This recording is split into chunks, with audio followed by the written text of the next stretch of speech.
रामकृष्ण हरी मंडळी, आपल्या भक्ती चॅनलमध्ये तुम्हा सगळ्यांचं मनापासून खूप खूप स्वागत.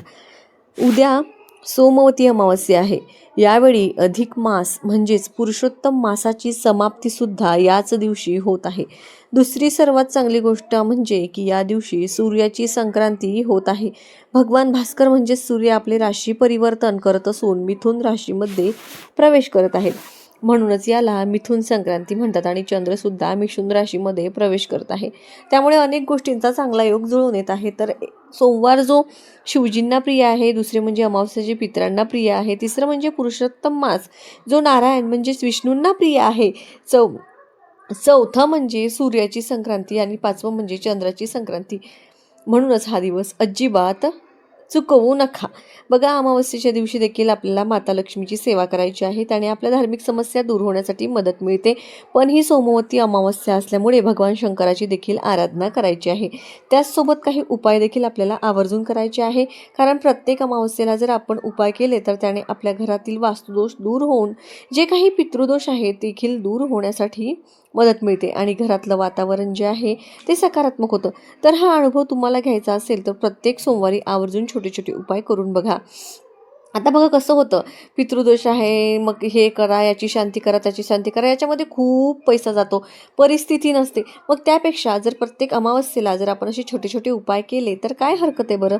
तर बघा, पंचांगानुसार 14 जून म्हणजेच आज दुपारी 12:19 अमावस्या तिथीला प्रारंभ झालेला आहे.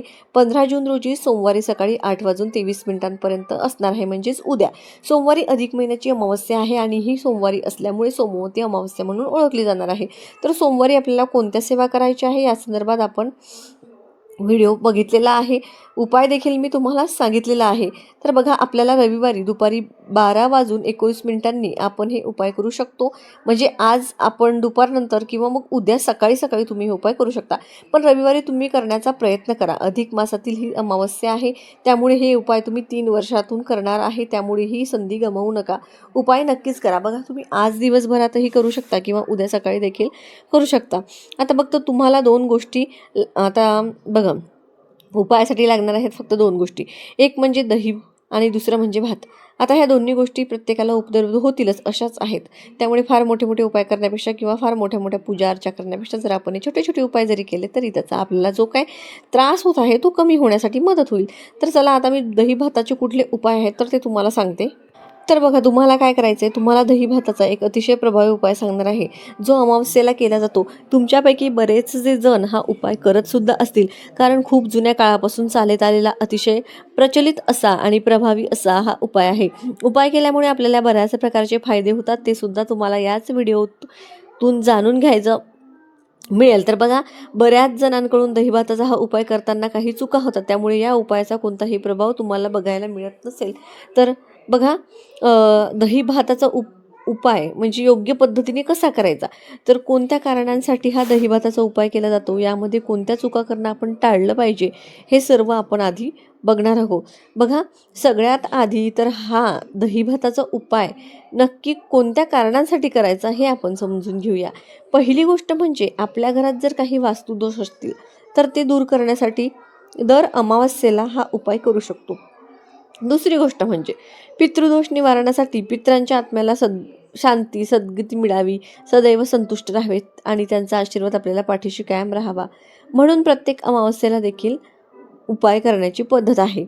बघा, तिसरी महत्त्वाची गोष्ट म्हणजे वाईट नजर किंवा दृष्ट लागणं किंवा घरातील लहान मुलांना किंवा मोठ्या व्यक्तींना नजर लागणं किंवा त्यांच्या वागण्या बोलण्यात लगेच बदल जाणवणं. लहान मुलं चिडचिड करतात, रडतात, खेळापाण्याकडे दुर्लक्ष करतात. मोठ्यांचं मानलं तर बघा, त्यांचं डोकं दुखतं, कामात लक्ष लागत नाही, स्वभाव चिडचिडा होतो, प्रगतीमध्ये अडथळे येतात, शिल्लक कारणांवरून वाद होतात.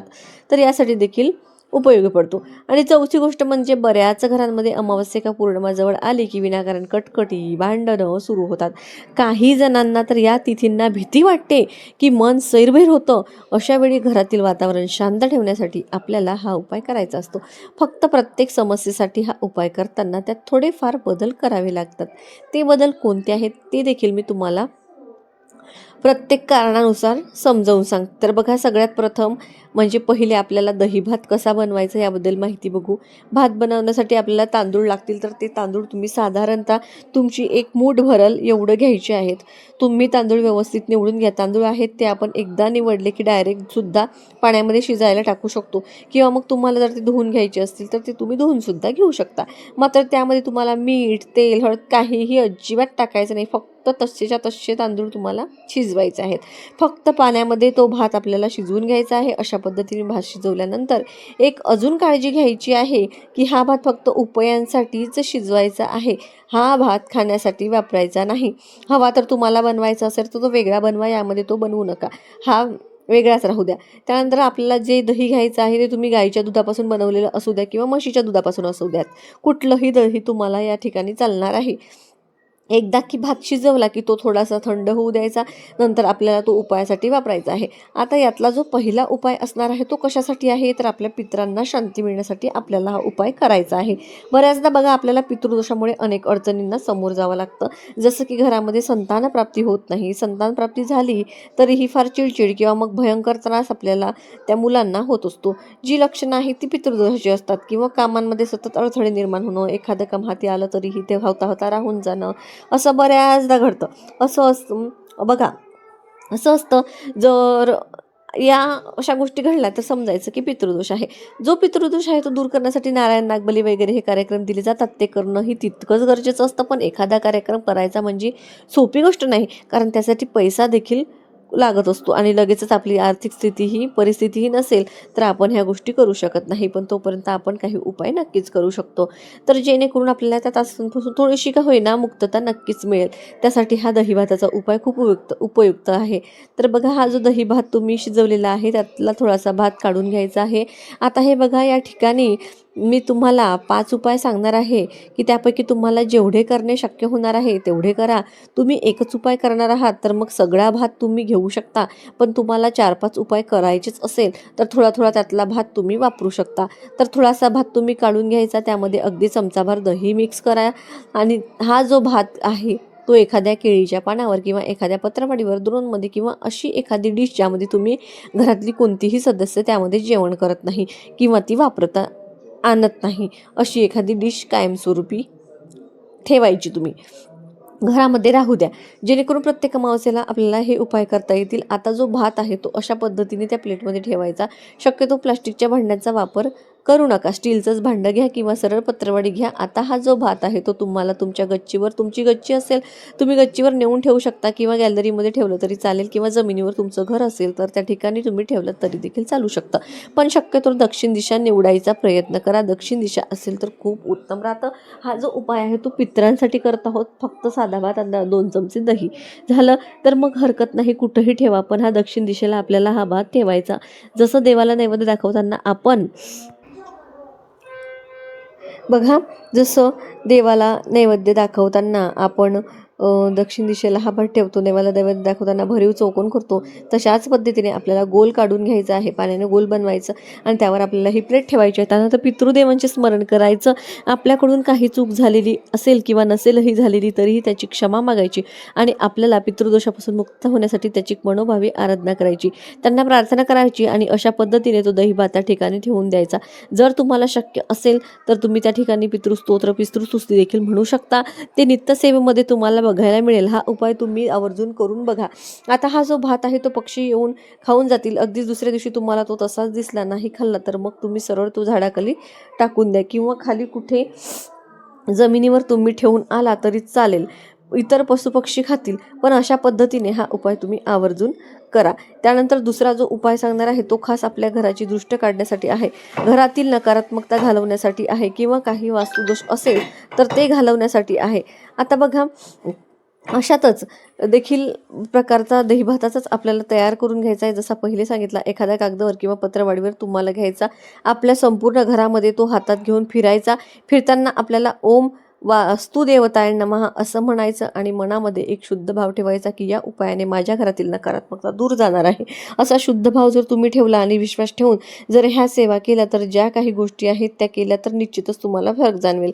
असं करून झाल्यानंतर मुख्य दरवाजावर जायचं, आपल्या घराकडे तोंड करून उभं राहायचं आणि जो आपला मुख्य दरवाजा आहे तर बघा त्याच्या वरच्या टोकापासून तर खाली उंबऱ्यापर्यंत संपूर्ण गोल आकार आपल्याला जसा घड्याळाचा काटा फिरतो तशाच पद्धतीने 7 वेळेस हा भात उतरवायचा आहे. म्हणजेच काय तर दही भाताचा उतारा करायचा आहे. असं करत असताना तुम्ही एखादा मंत्र म्हणू शकता किंवा ओम वास्तुदेवताय नमः असं म्हणू शकता. असं केल्यानंतर हा दहीभात एखाद्या मोकळ्या जागी ठेवून यायचा. त्या ठिकाणी येऊन कुत्रं मांजर कोणीही मुंग्या काही येऊन तो दहीभात खाऊन घेतील.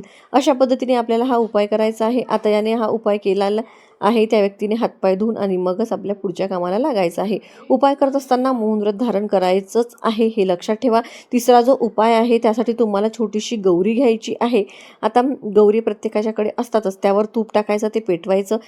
त्यावर आपल्याला दही भाताचा अगदी एखादा घास टाकायचा आहे. त्या दही भाताचा घास टाकल्यानंतर तो त्या अग्नींमध्ये पेटणार आहे. तो पेटल्यानंतर त्याचा जो वास आहे तो दही भाताचा जो वास आहे तो आपोआप आपल्या पितरांपर्यंत पोहोचतो आणि आपल्या पितरांना शांतता प्राप्त होते असं म्हटलं जातं. म्हणून हा तिसरा उपाय देखील आपल्याला करायचा आहे. तर आवर्जून हा उपाय देखील तुम्ही करून बघा. त्यानंतर चौथा जो उपाय सांगणार आहे तो देखील आपल्या घरातील नकारात्मकता दूर घालवण्यासाठीच आहे. यासाठी तुम्हाला सुरुवातीला सांगितल्याप्रमाणे दहीभात घ्यायचा आहे. तो आपल्या संपूर्ण घरामध्ये नेऊन फिरवायचा. तेव्हा देखील आपल्याला मनोभावे प्रार्थना करायची. तुमचं जर अंगण वगैरे असेल तर त्या अंगणामध्ये देखील घेऊन फिरायचं. त्यानंतर आपली गच्ची असेल, गॅलरी असेल किंवा मोकळं अंगण असेल तर त्या ठिकाणी चारही कोपऱ्यांमध्ये थोडा थोडा तो भात ठेवायचा आहे. तो भात देखील पक्षी येऊन खाऊन जाणार आहेत.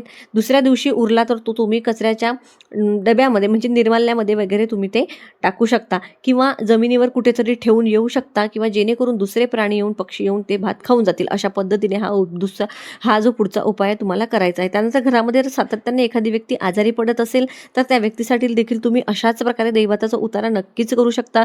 असं केल्याने त्या व्यक्तीमधील जी काही नकारात्मकता आहे ती दूर जाण्यासाठी नक्कीच मदत होते.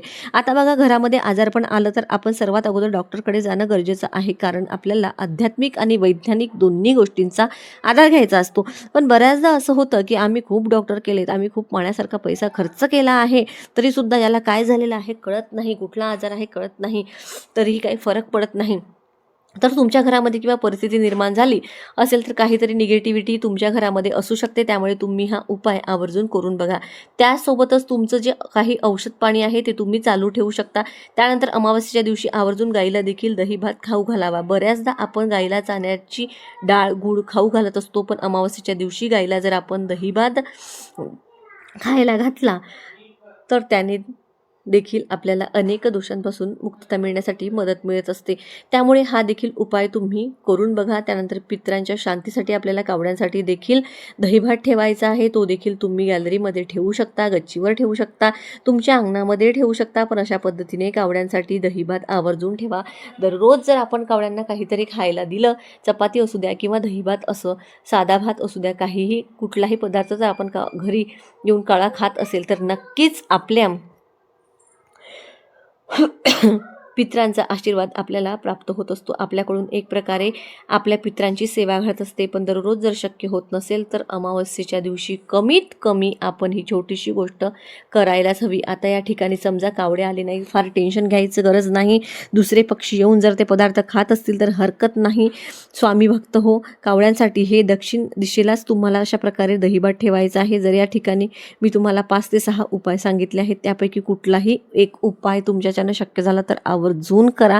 तुम्हाला याचा खरंच खूप चांगला फरक जाणवेल. व्हिडिओ जर तुम्हाला आवडला, महत्त्वपूर्ण वाटला तर व्हिडिओला लाईक नक्की